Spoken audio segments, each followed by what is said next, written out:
Crimewatch. 4 True Crime Stories by Liz Mills. Read by Sue Cook. A Murderer's Game.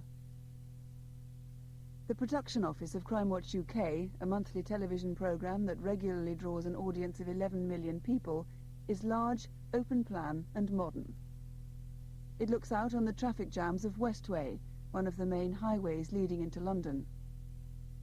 For part of the month, the place is tranquil, as directors and researchers are out of the office filming on location. But as the night of the programme approaches, the office is crowded. Presenters and the production team huddle over their computers, tapping in the scripts. Researchers telephone police incident rooms to verify details of cases new and old.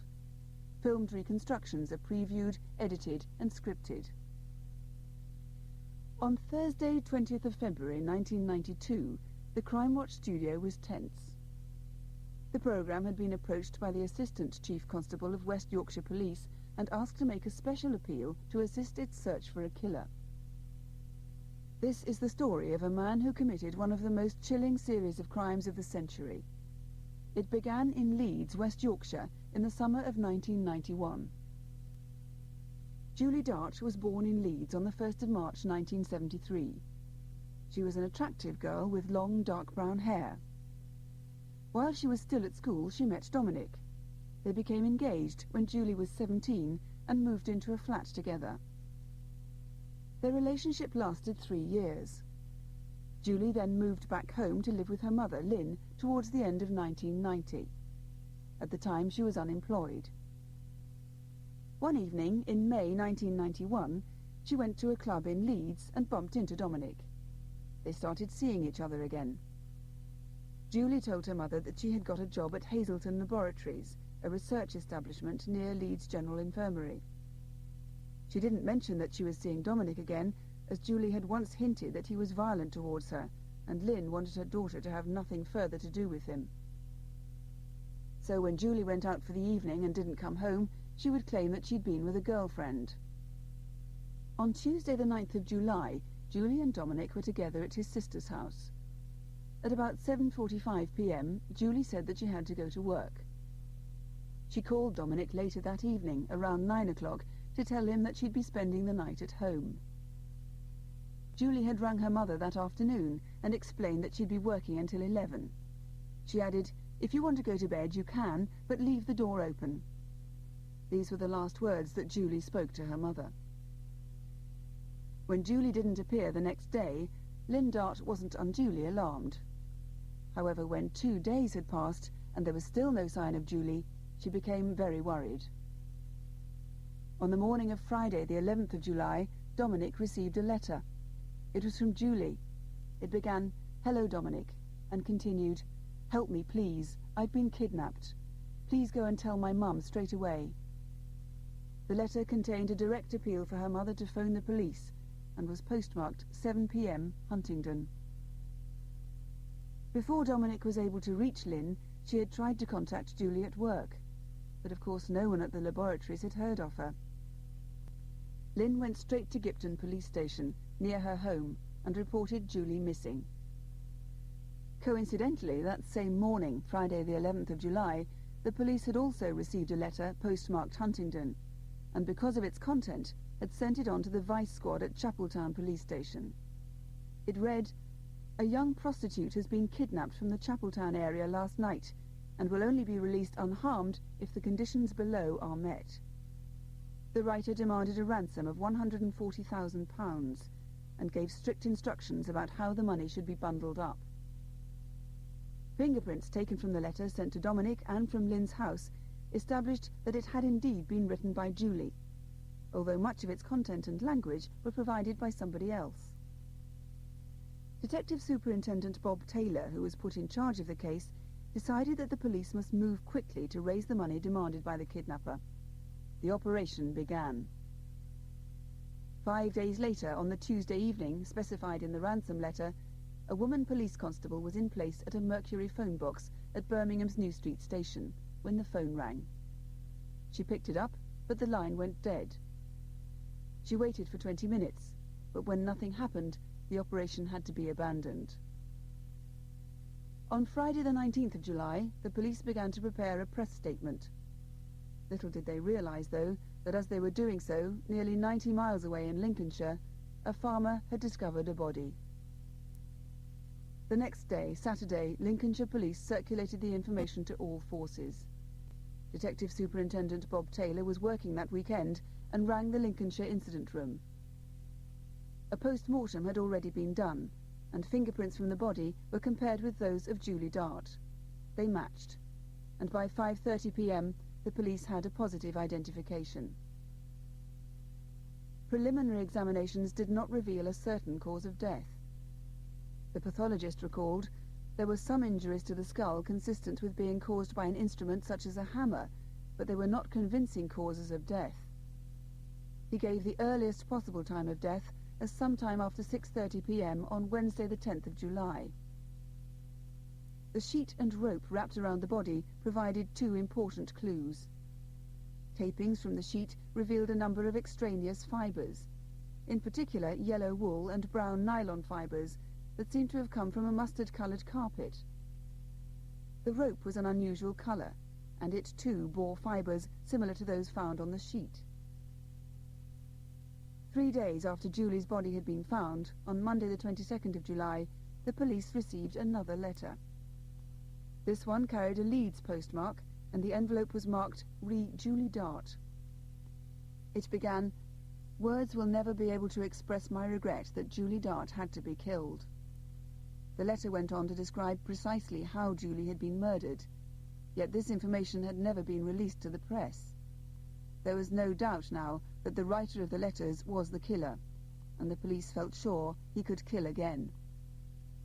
The murderer continued, "I still require the same monies as before under the same conditions.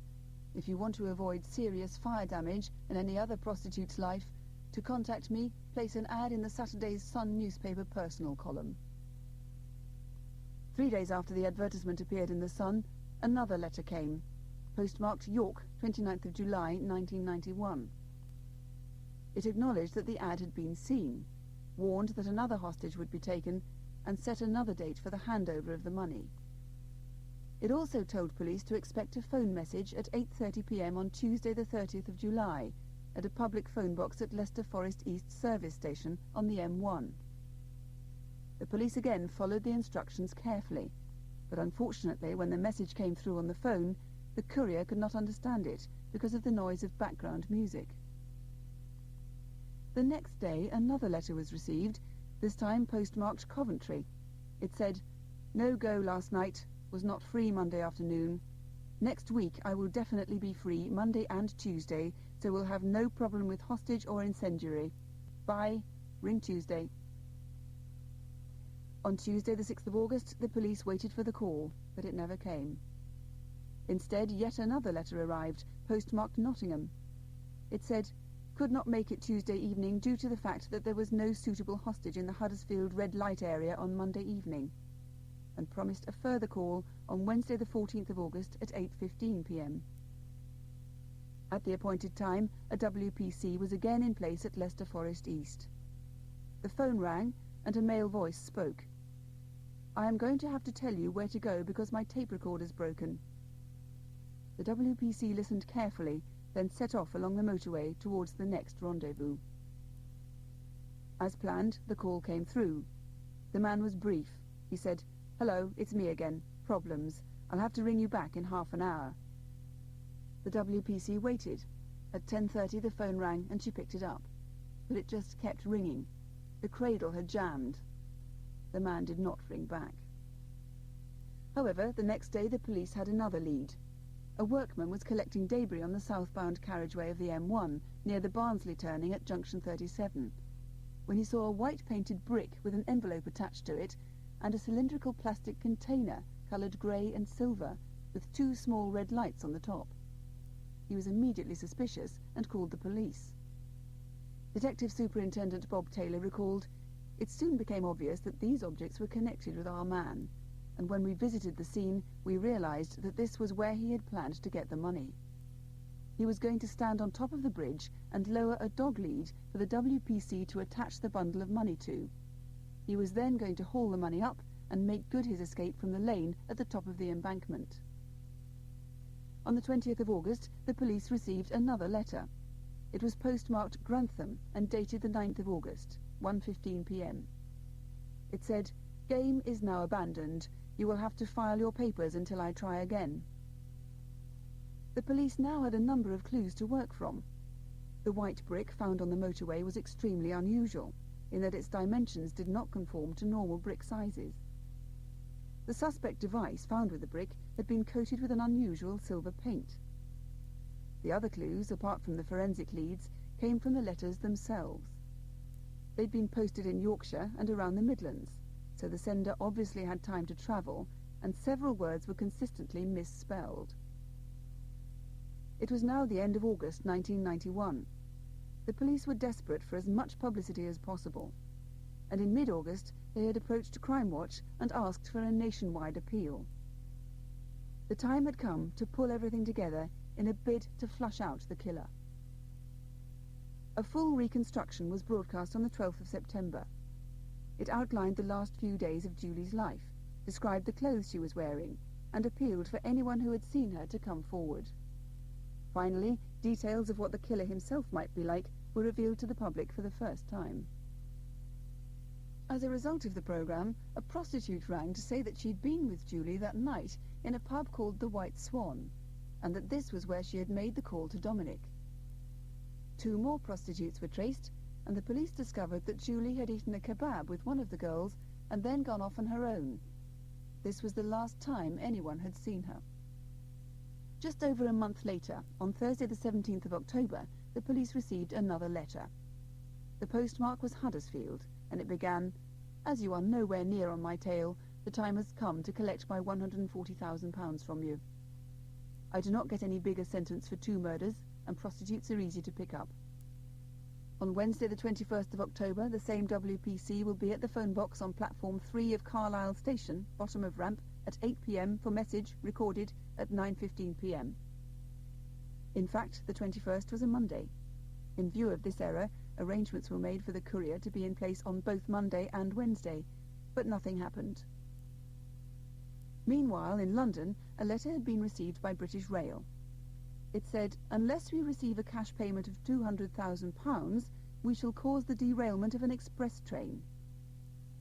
In the course of routine inquiries, the regional crime squad working on the Dart case contacted the Metropolitan Police and learned of the blackmail threat.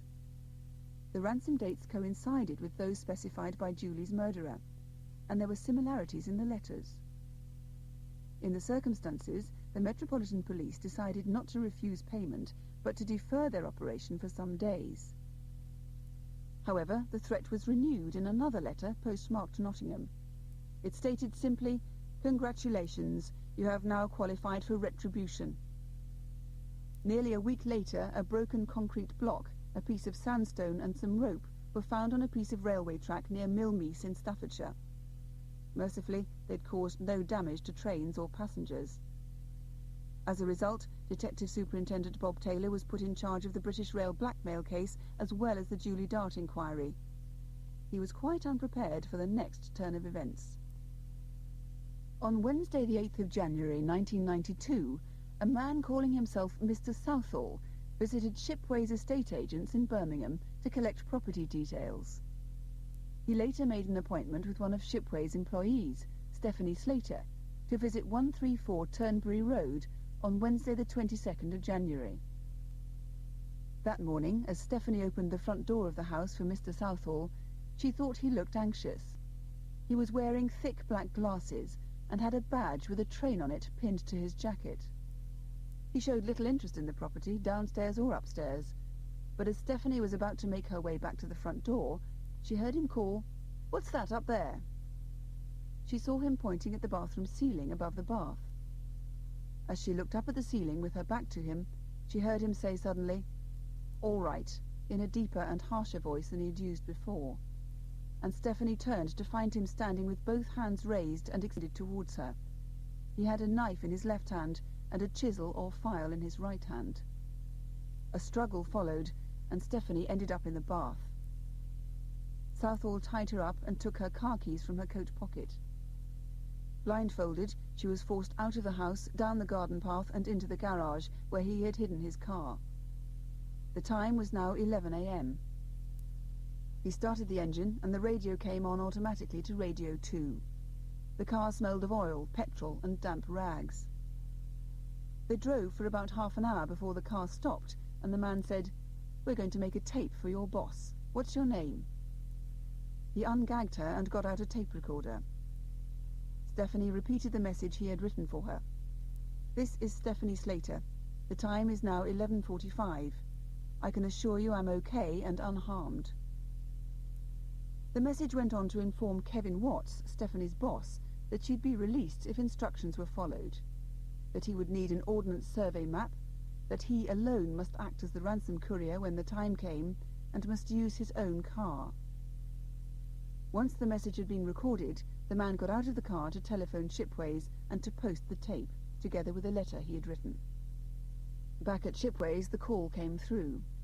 The man's voice said, "Stephanie Slater, she's been kidnapped. There will be a ransom note in the post tomorrow. Contact the police or anybody and she'll die." Kevin and a colleague went straight to the house in Turnberry Road. Stephanie's car was still outside, and Kevin saw the keys to the house on the floor. When he returned to the office, he telephoned the police. Immediately, a news blackout was effected, because for as long as Stephanie was held hostage, her life was in danger. A special tape recorder was set up to monitor incoming calls to Shipways, and at about 3 p.m. a call came through. It convinced everyone that this kidnap was no hoax. The message was simple. "Stephanie's dropped her keys in the hall, so go and lock it up." The final part of Stephanie's journey that day began at about 4 p.m. She recalls, "We travelled at around 50 miles an hour for at least an hour before I was aware of the car making a slight left turn off the road onto a dirt track. He got out, and I heard the sound of keys rattling and a heavy metal door being pulled open a little. I could hear a scraping sound, as if metal were being pulled against metal. The floor surface changed from loose dirt to stone. I walked for about 40 feet before being sat on a hard wooden chair. Then he said, 'We're going to have to change your clothes. I've got some others here for you to wear.' Stephanie was then handcuffed at both the wrists and ankles.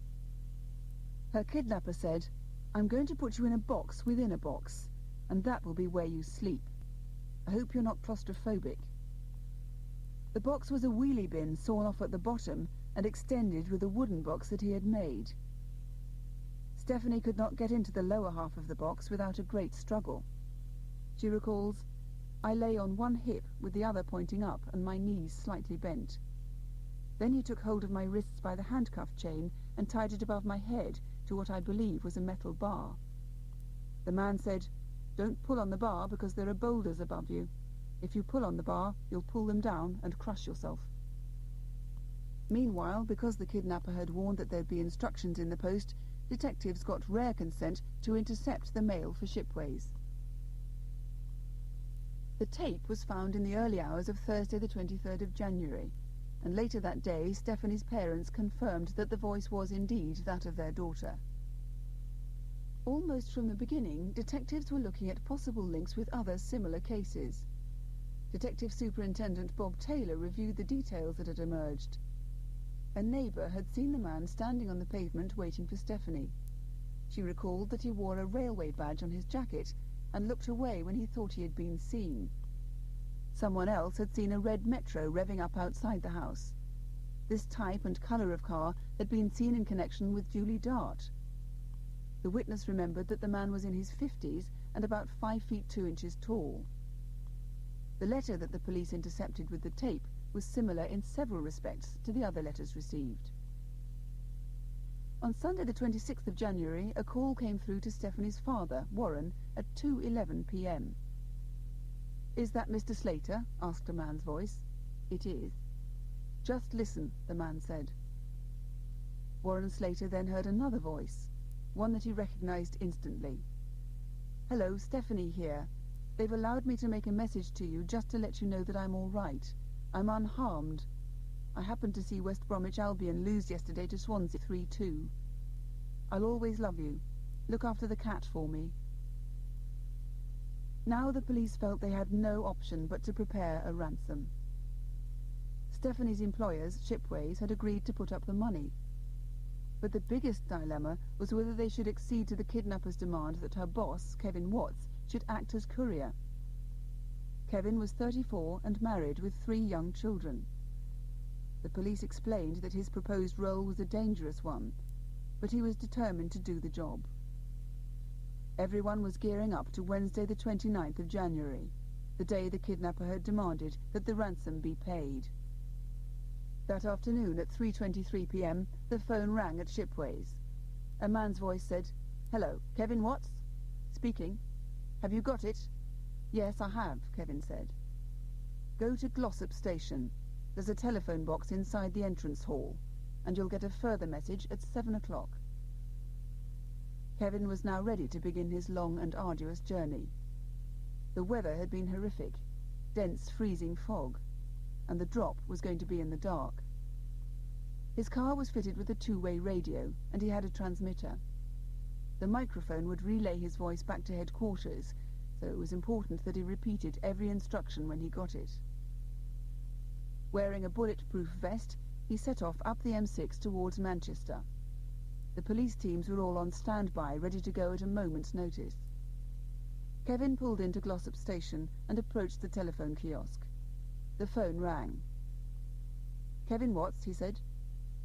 The caller said, "Leave the station, go right down to the crossroads. You'll see a telephone box. Inside, you'll find a message underneath the parcel shelf which will contain instructions." Kevin walked out of the station. When he got to the phone box, he fumbled about looking for the note.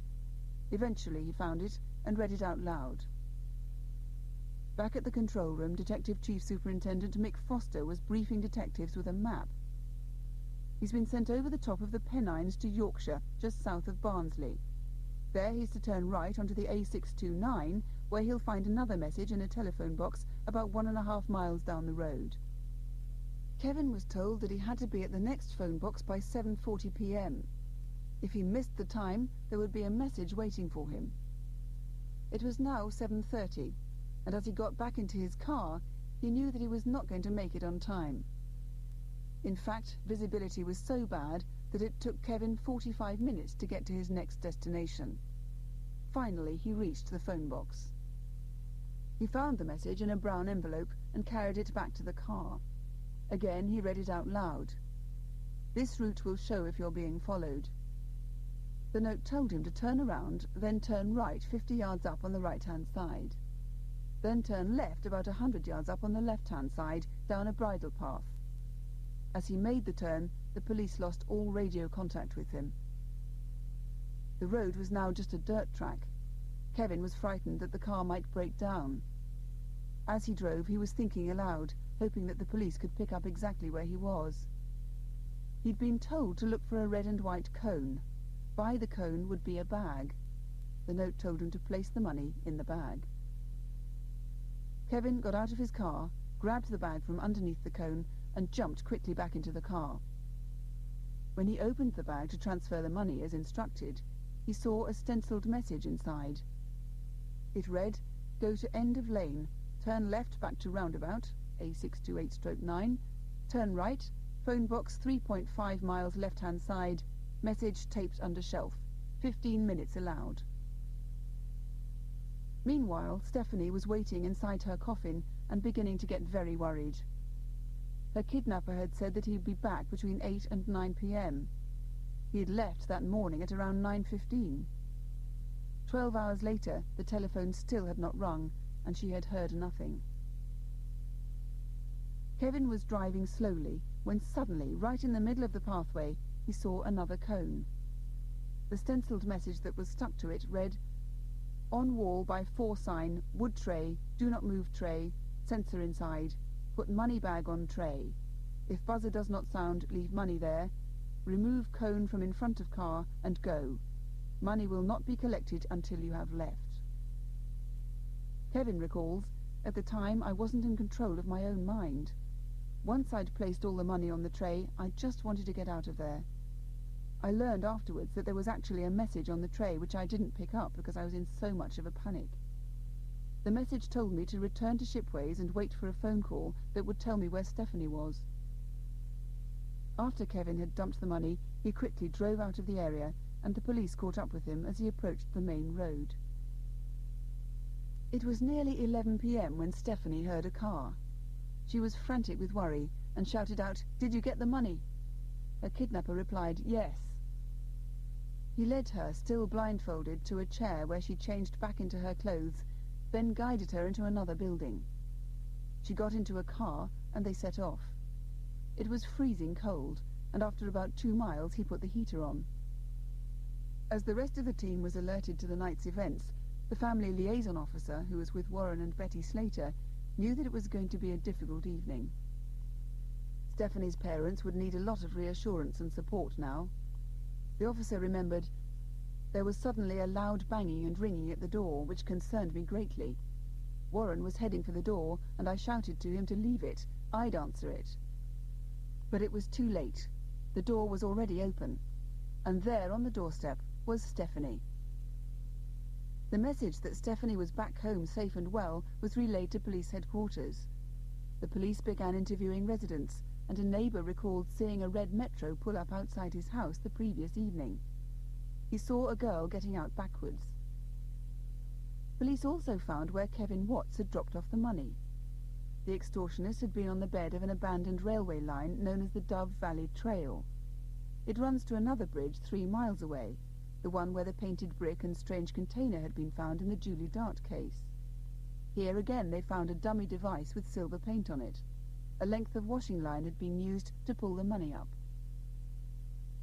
Stephanie was debriefed over a period of 8 days. As she recounted her ordeal, the police discovered that she was an extremely easy person to interview. She was very cooperative, and she'd been able to remember things in great detail. She recalled waking up on the first morning to the sound of Radio 2. A few minutes later, at about 8 a.m., the man returned to the room. He pulled her out of her coffin and offered to make some porridge. She remembered hearing a ping, which must have been a microwave. She lay on a mattress for most of that day and heard people coming and going, holding brief conversations with the man. At some point, she became aware of a dog inside the premises. The man later told her that he had a 6-month-old Alsatian bitch. Stephanie thought the room was used as some sort of work area because she often heard the sounds of banging and hammering. The building smelled of damp, oil and grease. On the final night of her captivity, when the man allowed her to sleep on a mattress, over the top of her blindfold, she managed to see a single wooden beam on the ceiling. She also remembered hearing a telephone ring, and although it rang only 2 or 3 times, she was certain it was an old-fashioned one. And from time to time she heard another bell, which sounded a bit like that of an old-fashioned cash register. About a week after Stephanie's release, the kidnapper sent his final letter. He called it The Facts. This was to be his downfall. It began, "I, being the kidnapper of Stephanie Slater, am not the killer of Julie Dart. It is impossible that there can be any positive connection between the 2 cases. I am also not the person who idiotically tried to blackmail British Rail. The idea was a variation of an idea I had discussed with another. I now believe that he may have used my word processor to make his demands." The letter went on to explain how he had dropped Stephanie off and how sorry he was for what had happened. It had been posted in Barnsley on Wednesday the 5th of February and copied 8 times. Those in receipt included Lynn Dart, West Yorkshire and West Midlands Police, BBC Television, Yorkshire Television, and the News of the World and Sun newspapers. The police knew immediately that the letter was genuine. It contained spelling mistakes like those in the Julie Dart letters, and now proved that there was a link between all 3 crimes. Once Stephanie's debriefing was over, and all the available information had been analysed, a press conference was arranged for Thursday morning the 20th of February. And that evening, Crimewatch UK broadcast a special appeal. Sitting at home watching Crimewatch that night were Michael Sams and his wife Tina. After a few minutes, Mr. Sams remarked to Tina that the kidnapper could almost be him, and she replied, "It's a good job you've got a tin leg." He warned her that the police would be checking everyone with a red car, and that if they turned up, she was not to worry. About 100 miles away, in Keighley, West Yorkshire, Susan Oak returned home about 11 p.m. She had seen all the publicity about the kidnapping, and a nagging idea that the man might be her ex-husband, Michael Sams. She had seen him only a few days earlier at his father's funeral. He had been driving a red Metro that day. For her own peace of mind, she was keen to see Crimewatch, and earlier her son had videotaped the programme for her. As soon as she got in, she sat down to watch, and when she heard the voice, she was stunned.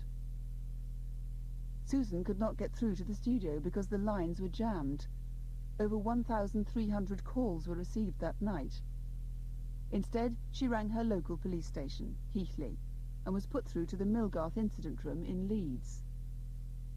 Susan gave police the name Michael Sams and told them that he had a small red car, ran a power tools business from a workshop in Newark, and was passionately interested in railways. Her call was one of a number that needed to be checked, and officers visited her at home later that night to take down more details. The next morning, Detective Tim Grogan and Detective Constable Greenwood drove for about an hour before they arrived at Mr. Sam's home, Eve's Cottage, in Sutton-on-Trent. When the detectives walked through the door, their eyes were drawn to the railway memorabilia plastered all over the walls. In one room was a word processor. Outside was an Alsatian dog. Tina Sams explained that her husband worked at T&M Tools in Newark. His workshop backed onto the River Trent, and to one side was Newark Castle. As the policeman approached the premises, everything was just as Stephanie had described it. A red Metro was parked outside. The name T&M Tools was written in stencil, like a number of the letters they had received. And there was a notice saying "Closed Wednesday," which was crucial, because all the activities associated with the crimes had taken place on a Wednesday. To enter the premises, they had to open a heavy wooden door that was on sliding metal runners, again, just as Stephanie had remembered. Inside was a large room divided into sections, a front showroom, a counter area, a small utility room, and at the back, a dark, dingy storage area. Above, on the ceiling, was a single wooden beam. The detective saw an old telephone, a microwave, and a radio tuned to Radio 2. The only thing that was not apparent was the old till that Stephanie had heard. But then a door opened, and they could hear the bell. Michael Sams was arrested and taken to Newark Police Station. Once inside, he confessed to kidnapping Stephanie, but denied the murder of Julie Dart. Michael Benjamin Sams was born in Keighley, West Yorkshire, in 1941. He went to Riddlesden Church of England School, where he excelled in most subjects except English. His spelling was poor, and it was later believed that he suffered from dyslexia. He passed the 11+ exam, and after gaining O and A-level passes, went on to study at Hull Nautical College.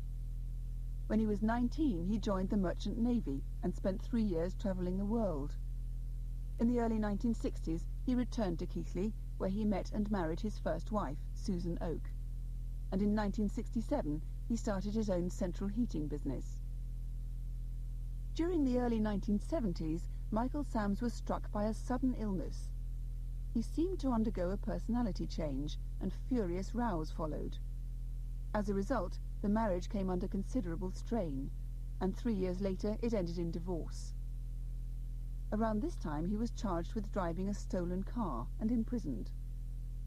It was while he was in prison that he started seeing Jane, whom he later married. That marriage lasted 3 years. Subsequently, the Black & Decker tool company for which he worked was reducing staff in Leeds, and Michael Sams was asked if he would consider moving to Birmingham. He was happy to accept the transfer. Once he had moved, he met Tina, who was to become his third wife. Then he set up his own company, Peterborough Power Tools, and later T&M Tools in Newark. As soon as Michael Sams was arrested, his workshop was sealed off, and the long search for forensic evidence began. Detective Superintendent Bob Taylor recalls, "It must have gone through Sam's mind that we were going to find evidence that would link him with the Julie Dart murder, because next morning he called for the interviewing officers and changed his story. He said, One of the things I said at the start that no one has picked up is that the £20,000 was for another's help. The police did not believe this new tale. And evidence was beginning to build up. At Michael Sam's workshop, forensic experts had found, among other things, a long strand of hair and an old curtain that had a bloodstain on it. The blood was subsequently shown to be of the same group as Julie's and different from that of Michael Sam's, his wife, and Stephanie Slater. Some mustard-coloured tufts of carpet fibres turned out to be indistinguishable from the fibres and tufts recovered from the sheet and rope that had been used to wrap Julie's body. The police questioned him at length about the fibres, but his explanation was simple. The sheet and rope must have been in his workshop at one time, but his accomplice had taken them. The day after his arrest, Sams had agreed to provide a sample of his handwriting, and this had been sent away for comparison with the letters received earlier in the inquiry. Meanwhile, back in the interview room, the police put to Michael Sams details that had emerged from the letter, called the Facts, posted a week after Stephanie's release. Sams had admitted to writing the letter. A bizarre exchange took place. In a previous letter, the interviewing officer said to Sams, "You said that you know the man that murdered Julie Dart and tried to extort money from British Rail." "That's correct," said Sams. "Is this the same man that's got all the money from the Slater kidnap, your accomplice?" the policeman asked. "It is, yes," Sams confirmed. "But you've always said that these cases could never be linked with the Stephanie Slater case. You've always been adamant about that." "Yes," Sams said. "But now you're saying the cases are linked," said the police interviewer. "Now they can be linked," Sams stated. He was then questioned about the handwritten letters. The expert to whom they'd been sent, who had analysed the letters addressed to the Julie Dart inquiry and the sample of Michael Sam's own handwriting, was certain that he was the author of all the letters. Detective Sergeant Tim Grogan began, "Those samples have been examined by a forensic scientist, and it is his opinion that you wrote the York letter and the Coventry one." "No, I'm sorry," Sams replied. "He's examined them and says you wrote them," Grogan persisted. "Well, if he's right, but I say I didn't," said Sams. "There are 14 identical spelling mistakes. How do you account for that?" "I've no explanation at all." After this interview, Michael Sams went away, thought about it, and then changed his story. He admitted that he had lied. "So you did write the letters?" Grogan asked. "Yes, I did. I was used. My accomplice made me write them. He was using me for a pillock." "But why did you do it?" "It seemed like a good idea at the time." The evidence against Michael Sams was now overwhelming. First, he had finally admitted to writing the letters. Second, fibres from his workshop matched those found with Julie's body. Third, the computer in his home had on it information relating to a prostitute called Julie D., along with details relating to the British Rail blackmail and the Stephanie Slater kidnap. Mr. Sams thought he'd deleted these files, but experts managed to retrieve them. Fourth, the silver paint common to both cases was distributed mainly through model shops. Samples were traced back to a shop in Newark. Then tests revealed that the same paint had been used on Michael Sam's motorcycle and on part of his model railway set. However, on the subject of his accomplice, his story never changed. It was his main defense. If detectives could only find the money, this part of his story would be destroyed once and for all. In the months that followed the arrest of Michael Sams, the investigation team had never been able to prove any link between him and Julie's body. They went back through all the witnesses' statements again and discovered that a farmer had seen a red car near the spot where her body was found. He was re-interviewed, and although he could not describe the man himself, he recalled two people who could. They remembered that the man limped and had a stick. This information was put to Mr. Sams, but he denied it all at first. An identity parade failed to pick him out, but afterwards he admitted to being in a place called Stoke Summit, just 1.5 miles from where Julie's body was found. Detectives asked him what he was doing there. He said he was train spotting on his day off, one Wednesday sometime after Stephanie's release. He even remembered what the weather was like, dull and rainy. He was helping the police more than he realized. Detective Sergeant Tim Grogan recalls, "We checked the weather forecast, and the only day it could have been was Wednesday the 19th of February, the day before Crimewatch UK. My suspicions were immediately aroused. He knew that the television appeal was about to happen and that we were closing in on him. So he wanted to move the money. My hunch was that this was where he buried it." The search started on the next Tuesday, and ground-probing radar equipment was booked for 3 days. Detectives felt certain that the money was there somewhere, but were not confident that they would find it in the short time available. However, on the final day, when spirits were flagging, they found a box 8 inches below the surface of the earth. Packaged in a Black & Decker parts tray, about the size of a seed tray, was the money. Identical trays had been found in Michael Sam's workshop. The following morning, when Michael Sams read about the find in the papers, he punctured the detectives' pleasure. He informed them that they had unearthed only half the money. A forensic scientist confirmed this. The money had been packaged up in a certain way, exactly as the killer of Julie Dart had requested, and all the £50 notes were missing. Sams told police that his accomplice had buried the other half of the money quite close to where he had buried his own share. So they went back to Stoke Summit. After only 3 hours, they found a patch of soft ground 16 feet away from the first find. This time, the money they uncovered had been packed into an ice cream carton and placed inside a Black & Decker bag. For Detective Superintendent Bob Taylor and his team, it was one of the greatest moments of the whole inquiry. It completely destroyed the fiction of an accomplice. If there had been a second man, he would have had plenty of opportunity, 9 months in fact, to return and collect the money. During the 18 months since his arrest, West Yorkshire Police had compiled a substantial case against Michael Sams. The charges were blackmailing British Rail, the abduction and kidnap of Stephanie Slater, and the murder of Julie Dart. The prosecution case lasted for nearly 3 weeks. In his defence, Mr. Sams gave evidence, but he refused to name his accomplice and denied that he had had anything to do with Julie Dart's death. On Thursday, the 8th of July, 1993, after retiring for just 3 hours, the jury returned their verdict. Michael Sams was found guilty on every charge and given 4 life sentences.